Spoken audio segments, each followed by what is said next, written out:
Hello friends. I want to invite you to two worship services. The first worship service is an online service that is being led by the Synod of the Covenant, which is the collection of Presbyterian churches in Michigan and Ohio, of which we are a part.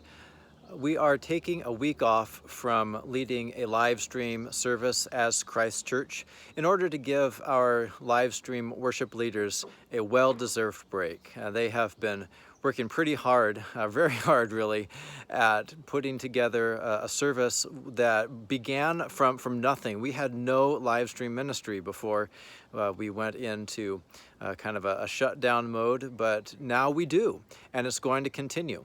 So after 15 weeks of live stream worship led by Christ Church, we're going to take a week off and worship with an online service that is available by download, led by members of the Synod of the Covenant. I'm going to worship this way on Sunday with this online service, and I encourage you to do so as well. We will also worship on July 5th all together. We are going to live stream this service because not everyone will be ready to gather in person again on July 5th, but many of us will. So I invite you to this service, whether you take it in still by live stream or you actually come to the church and worship in person. Let's continue to worship together as the church. And for those of you who come in person, you'll find with this e-update an attachment that describes some of how we are reopening our in-person gatherings. We're doing this in stages. We're going to start reopening with worship, and then we know that there's more to church life than worship. We have a fellowship life, we have a Christian formation life, we have an outreach life. So we're going to keep on working out how we are going to do some of these things more and more in person, but we're starting with worship.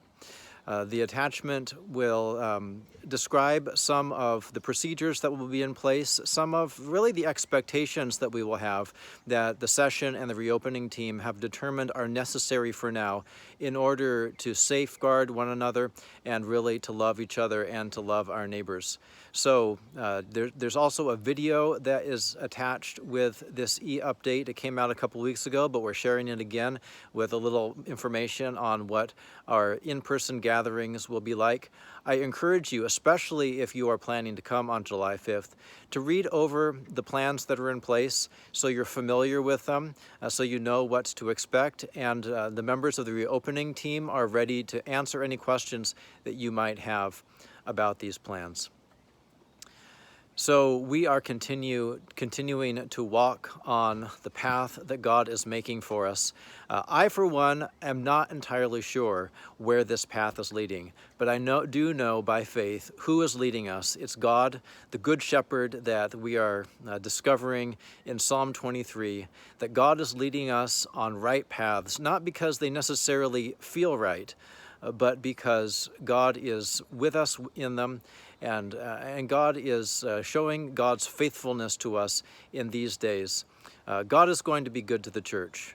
Our main part is to be open to God, to be ready to walk on the path that God has for us, which is not necessarily the one we would make for ourselves. And in so doing, discover more deeply the meaning of our vision, that we're all about loving God, sharing relationships with each other along the way, and serving each other from the heart of Christ. I look forward to seeing many of you on July 5th. God be with you all.